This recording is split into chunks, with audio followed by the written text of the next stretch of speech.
What's up, guys? How you guys doing? I am back here in the flesh. We're playing some Splitgate today, and I wanted to give you guys some dating advice, but not just from me. I have a lovely lady here, also named my girlfriend, and we're going to be giving you some his and her dating advice. So say what's up, baby.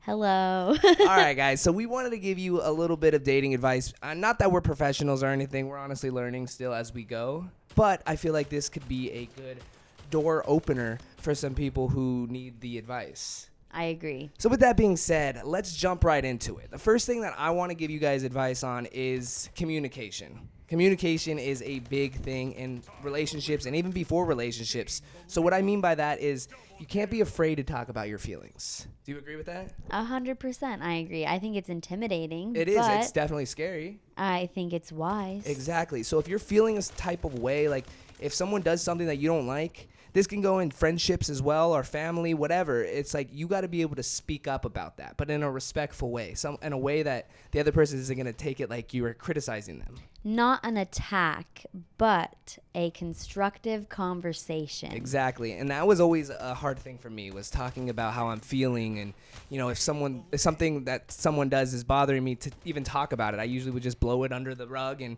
forget about it. But then it bottles up and you just have more and more problems later down the line. And I still struggle with this. Exactly. But she likes to go into her silent modes. But with every conversation, it does get a little bit easier. A lot easier. I will say, at least for me. Like in the beginning, this was one of the hardest things for me. But then I just started talking, and now it's a lot easier to express the way I'm feeling about things. You always feel better afterward. Exactly. And going along the lines of communication, my advice would be to not be in constant communication. I think that it's nice to talk every day, and definitely good morning, good night texts are always nice to receive.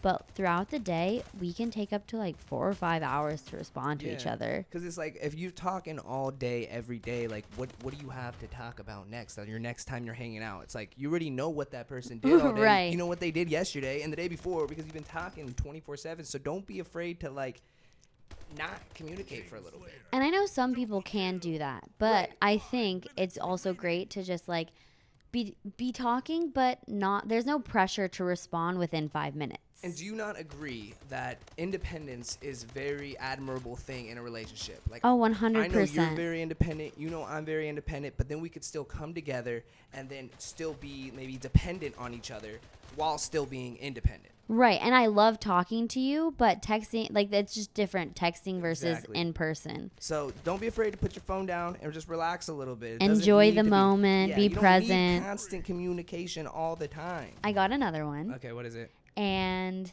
I think that you shouldn't be afraid to text first. Oh, yes, 100%. Blank page, we had not talked, whatever. I was the first one to text you. And this is true. Like, sometimes if you were too prideful to text someone, you might lose out altogether, because there's been so many times that I've heard other girls talking like, oh, I don't want to text them first, or I don't want to reach out first. But it's like, you miss every shot you don't take, and you never know what something can turn into. So just take that shot. Put your ego aside for a second. Right. Send that text, because you never know what could come out of it. Well, also, too, what's the worst thing that's going to happen? They're not going to respond. Okay. Oh, well. It's going to hurt. It's not even hurt. Sting. For a second. But then you'll move on. Exactly. And then you'll go through the same process. If you never take that shot, if you never send that text, you'll never know what could be on the other side.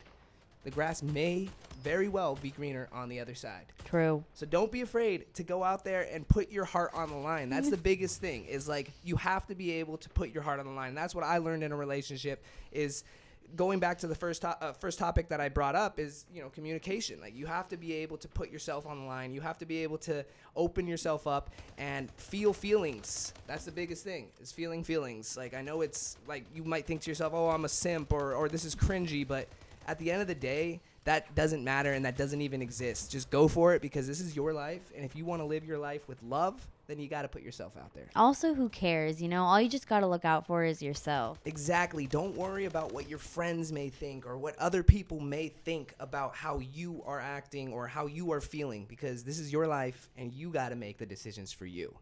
So there's our advice. There's some his and her dating advice. You guys let us know if you like this and you maybe want another one.